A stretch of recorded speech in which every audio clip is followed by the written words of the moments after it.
राम राम भाइयों सभी को। आज मुझे जाना है सोसाइटी यूरिया खाद लाने के लिए, क्योंकि हमने सोसाइटी में 8 दिन से नंबर लगा कर रखा है और अभी तक हमें खाद नहीं मिला है। तो मैंने बाबूजी से बात करी थी, तो उन्होंने बोला है कि आज आ जाना, आज आपको खाद मिल जाएगा। क्योंकि हमारे छोटे वाले गेहूं में यूरिया खाद की बहुत ज़्यादा आवश्यकता है और हमारे पास अभी यूरिया नहीं है। इसीलिए हमें जल्द से जल्द यूरिया खाद लाकर डालना है अपने खेत पर। और इस बार हमारे क्षेत्र में यूरिया की बहुत ज़्यादा मारामारी है, क्योंकि ब्लैक में 500 रुपये बोरी के हिसाब से यूरिया खाद मिल रहा है और किसानों की मजबूरी है कि उन्हें लेना भी पड़ रहा है, क्योंकि इस सोसाइटी में यूरिया खाद नहीं मिल रहा है, इसीलिए लेना पड़ रहा है।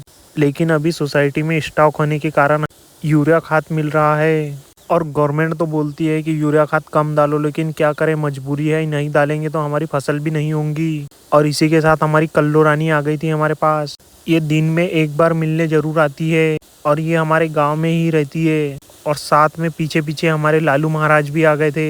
ये हमारे गांव का सबसे वर्ल्ड कुत्ता है और इसका नाम रखा है लालू प्रसाद।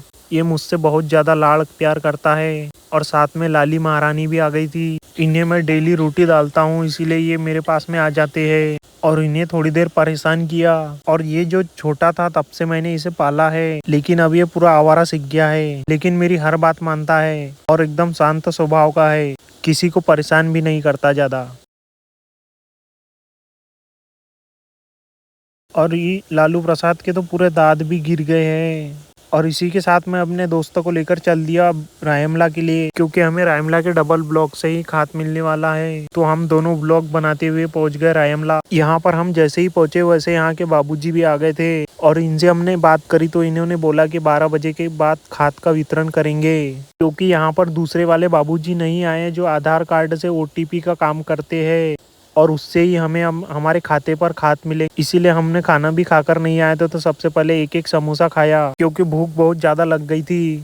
और समोसा खाने के बाद आ गए पान की दुकान पर और एक एक पान बनाया यहाँ से। और इसके बाद में फिर पहुँच गए डबल ब्लॉक। 12 बजने को आ गए थे, लेकिन अभी भी यहाँ पर काम चालू नहीं हुआ था और खाद का वितरण नहीं हुआ था। हम तो बहुत ज़्यादा परेशान हो गए थे, क्योंकि बहुत ज़्यादा लाइन लग गई थी यहाँ। और हमारे गांव से एक ट्रैक्टर भी आया हुआ था, क्योंकि इन्हें भी खाद ले जाना है और यहाँ बहुत सारे लोग इकट्ठा हो गए थे खाद के लिए। और मैं भी ट्रैक्टर पर बैठकर उस बाबूजी का इंतजार कर रहा था जो खाद वितरण करने आएंगे। और इस गोडाउन में इतना सारा खाद भरा हुआ है, लेकिन फिर भी किसानों को वितरण नहीं कर रहे हैं, क्योंकि इनका कहना है कि खेती में खाद कम से कम डालो। लेकिन अब क्या करें, मजबूरी है, अगर खाद नहीं डाला तो गेहूं भी सही से नहीं पकेगा। यूरिया खाद डालना हमारी अब मजबूरी बन गया है और हमें जल्द से जल्द खाद मिलेगा तभी हम घर ले जा पाएंगे। और फिर बाबूजी भी आ गए थे और यहाँ लाइन में लगने का कार्यक्रम भी चालू हो गया था और मैं और मेरा दोस्त भी लाइन में लग गए थे, क्योंकि यहाँ उन्होंने बोला था कि ज्यादा भीड़ मत करना,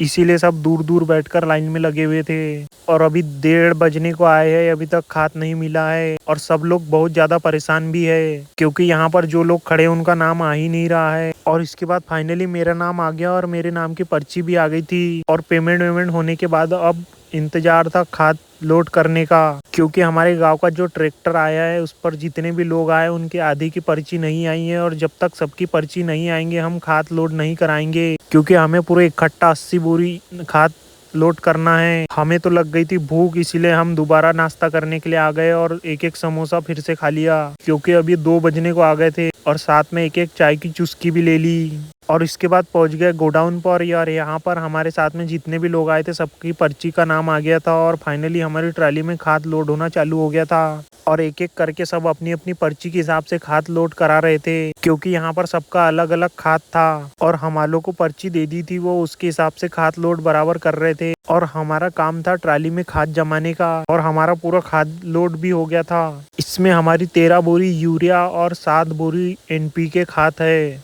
और बाकी 60 बोरी खाद गांव में दूसरे लोगों का है। पूरा खाद लोड होने के बाद फाइनली अब घर की तरफ निकलते हैं, क्योंकि आज हमें पूरा दिन लग गया खाद ले जाने में। किसान की लाइफ इतनी भी आसान नहीं होती है जितना लोग समझते हैं, बहुत ज़्यादा स्ट्रगल करना पड़ता है। और इसके बाद ट्रैक्टर हमारे घर पर पहुंच गया था और हमने अपनी खाद की बोरियां खाली कर ली और इसके बाद ट्रैक्टर चला गया उसकी दूसरी जगह पर जहां पर उसे खाद अनलोड करना था। और आज हमारा खाद का काम तो कंप्लीट हो गया है। अब हमें कल से खाद अपने खेत में फोकना है, नहीं तो हम बहुत ज़्यादा लेट हो जाएंगे क्योंकि अब धूप भी बहुत ज़्यादा तेज हो गई है। इसलिए अपने गेहूं को फटाफट यूरिया खाद और डीएपी एनपीके दे देते हैं।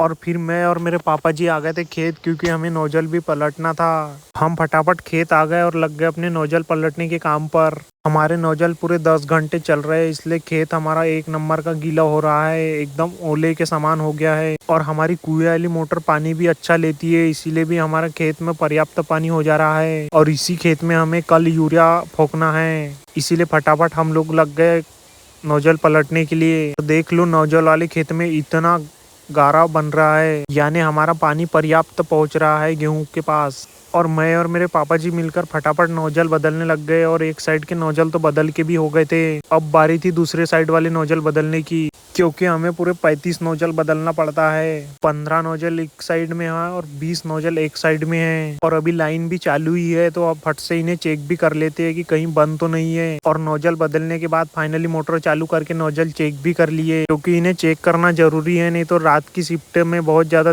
परेशानी होती है। नोजल बदल कर अपनी मोटर भी कर दिया हूँ चालू और पूरे नोजल हो गए हैं चालू। आज के काम हो गए हैं सारे ख़त्म। आपको वीडियो कैसा लगा? अच्छा लगा वीडियो को लाइक करें, चैनल को सब्सक्राइब जरूर करें। मिलता हूँ नेक्स्ट वीडियो में। Thanks for watching.